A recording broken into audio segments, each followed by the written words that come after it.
لبيك اللهم لبيك لبيك لا شريك لك لبيك إن الحمد والنعمة لك والملك لا. Mami, congratulations, mo kí ọ. Alọ́bọ̀lọ́ ló ń ṣe àjì tí ẹ kì í ṣàlọ́ọ̀dẹ.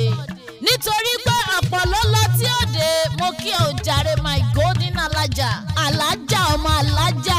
Ará pátá bí ọ̀ká olówó orí gbogbo àwọn èèyàn ńláńlá ìyá gbogbo ọmọ aláṣírí ọ̀pọ̀ ènìyàn. Mami, àṣírí tí ẹ kò ní tú lógún Ọlọ́run. Ẹ pé ta ni mò ń wí? Alhaja Alahusa ni mò ń kí o jàre àfíjú aláṣọ lọ́jà àgbọ̀nà. Àǹtí Àdùkẹ́ tèmi. Owó Mama Abdulateef ẹ̀jẹ̀ ya pàṣọ àfíjú onígèlè lọ́jà àgbọ̀nà ni. Màámi, mo bá dúpẹ́ o jàre nítorí pé ibi tí wọ́n fojú sí ọ̀nà ògbàbẹ̀. Àwọn alábòsí ènìyàn tí wọ́n ti rò pé ò tiẹ̀ lè lọ ni. Pé ṣerú ẹ̀ náà ń sọ ni. Ọlọ́run wá pọ̀ tá lẹ́nu mọ́ lórí ọ̀rọ̀ tiẹ̀. Ó kà ọkọ àwọn tí ó ṣe Hajj 2019 ó kú oríire màámi. Kì í wá ṣẹ̀kan ni Hajj tiẹ̀ ó jẹ́ àlọ́túnlọ́ni lógun Ọlọ́run. Owó tó fi mọ́ rìn níhù rẹ̀ lọ́dọọdún Elédùà ò ní fi wọ́n màámi. Gbogbo ń tó wù ká padà sáìdẹ̀ ó sọra rẹ̀ dà kò ní yàdọ̀ rẹ̀.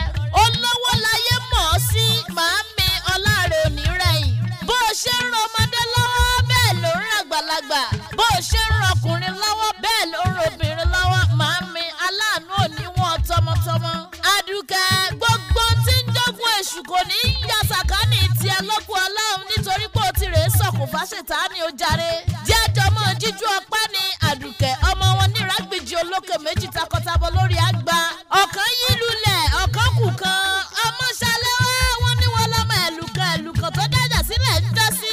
Ọmọ olódò kan ò tẹ́ rẹ́rẹ́ ọmọ olódò kan ò tààràrà. Àdùkẹ́ wọn nílùú bàbá tó bí ọlọ́mọ olódò tí ń ṣàn wéréke onípẹ̀lẹ́ ò sì gbọ́dọ̀ bù mú bẹ́ẹ̀ làbàjàbàjà ò sì gbọ́dọ̀ bu ẹsẹ̀.